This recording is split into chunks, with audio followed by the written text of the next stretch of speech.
20-year-old Nick a year into it, where everything's the greatest thing in the world, or all you see is behind the curtain and it's the worst thing in the world. Yep.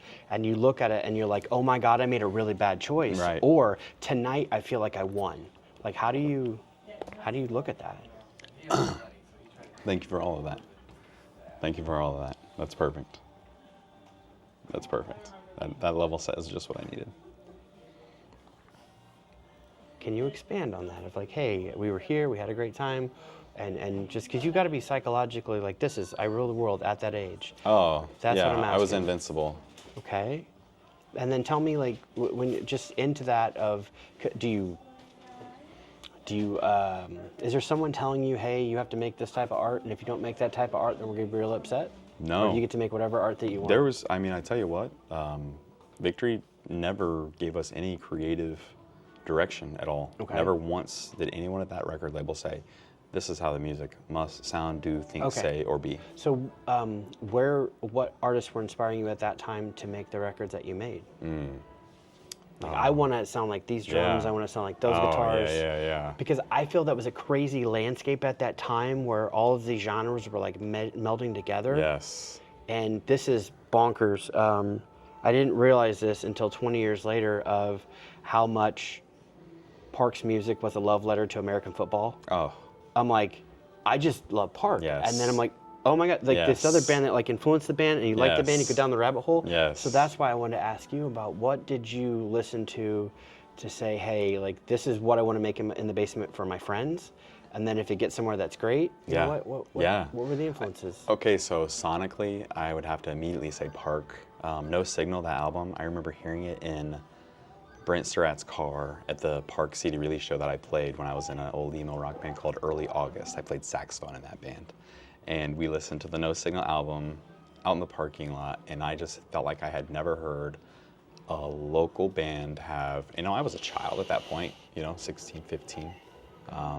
And I had never heard something of someone I knew sound so incredible. And I didn't know, now I know, not then at all. I just maybe knew who they were, for instance.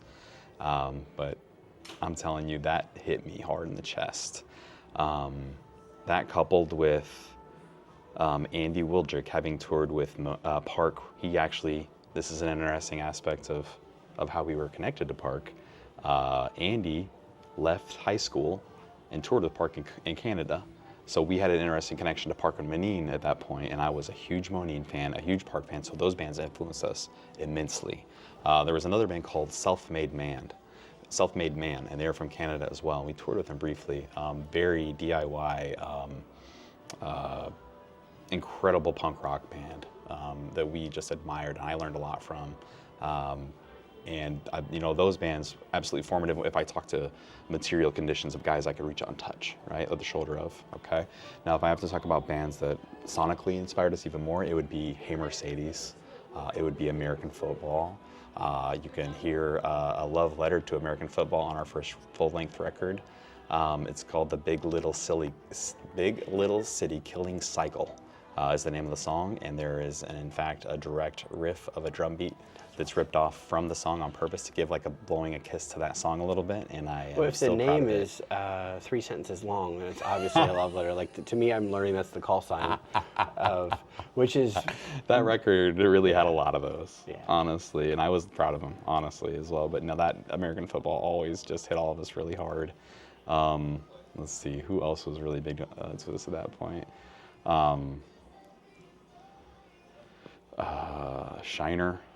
Elliot, there's a band, they had a record called False Cathedrals that really just had this incredible sound. Now, we did not sound like them, but it hit me hard in the chest. Really enjoyed them specifically, but and if I have to actually think about truly sonically who hit us as well would have been the Receiving Into Sirens. Once we signed to Victory Records, we were really close with Trios.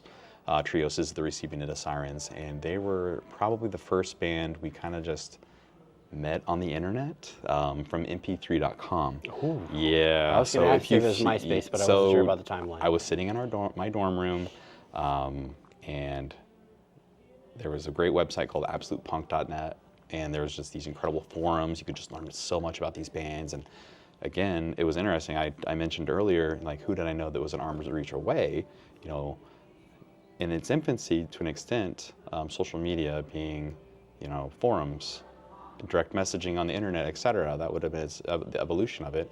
You know, I was very, very lucky to tap that resource and reach out to bands that I admired and start relationships with them, and then end up touring with them, you know, a couple months later. So mp3.com allowed us to just see some incredible things, and that was back when mp3.com paid people too. I remember getting like a $15 check from mp3.com at one point, which is a fascinating whole other story. We won't go there. Spotify, at least send me a free membership for all the plays, something. Anyway, yeah, so just, you know, getting to go on tour with bands that you could reach out to and become friends with that were still, you know, very DIY was fascinating. And we became close friends with them, and their record was recorded by Matt Squire out in College Park, Maryland.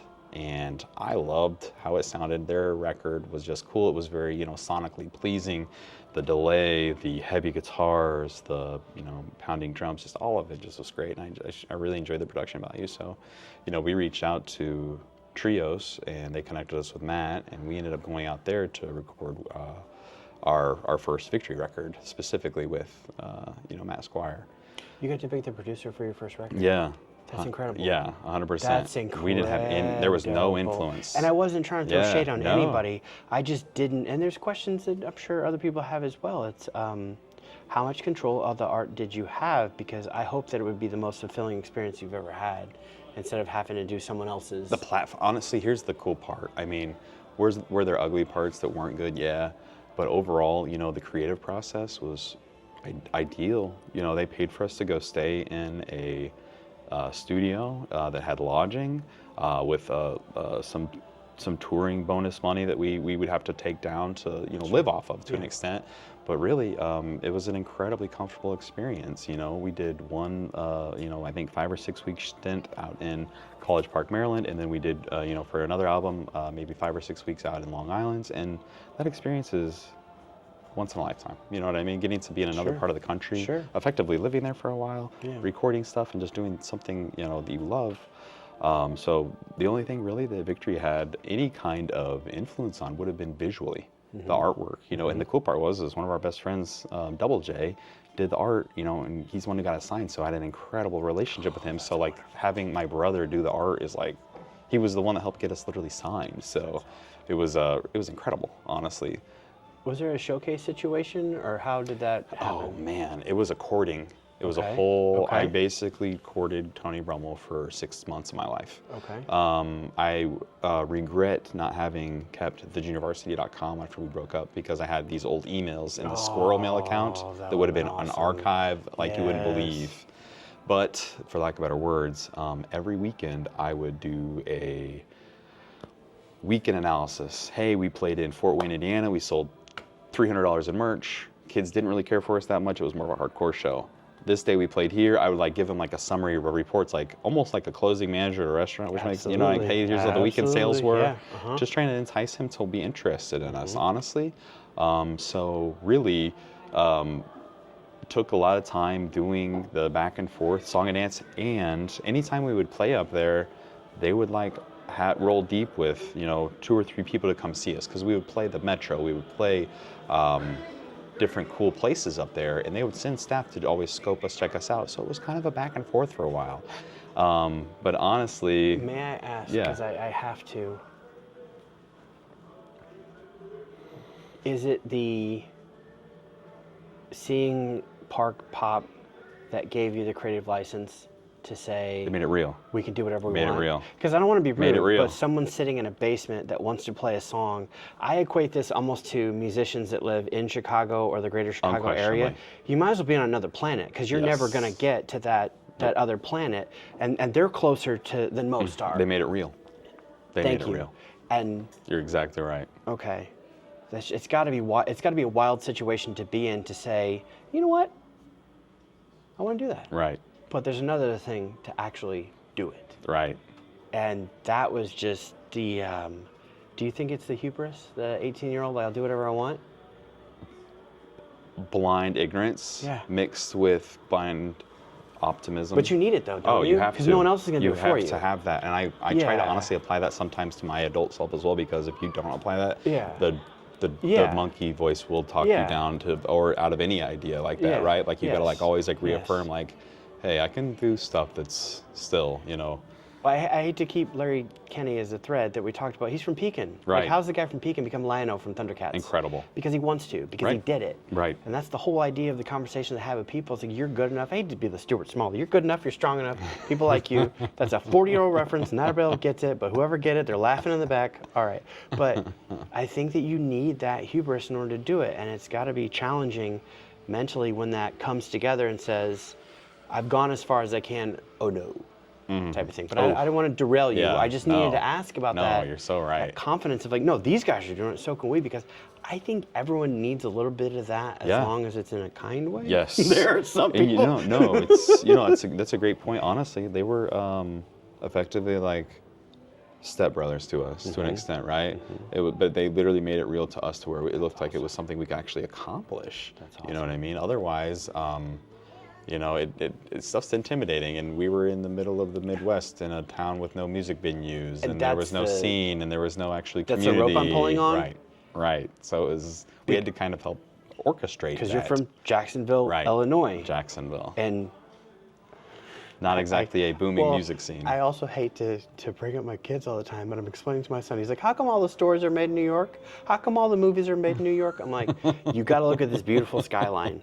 Now, do you think that Spider-Man would have hit just as hard as he did had he slung his web from the Hilton down to the Presidential Museum and Library? He would have just been jumping. There would have been no webbing at that point. You know what I mean? No need. No web slinging no at that need, point. But you got the Brooklyn Bridge, you got the towers, you got everything you need to be. The Wyndham is in Springfield, But that's how I'm explaining it. Like, sometimes they set stories where it's relatable, and I'm no shade on the Ferris wheels, but none. That's true, Eli Ferris.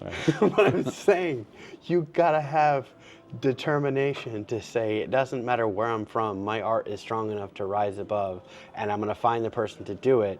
And I think that the another common word we've been using is reverse engineering. Right. Like you find out where you need to be, and then you figure out how to get there. That's exactly what we did. And I'm glad you brought that up, because I remember Andy and I would scour other bands' websites to see what they were doing, how to do what they were doing, how to become a part of what they were doing, or how to do what they were doing better.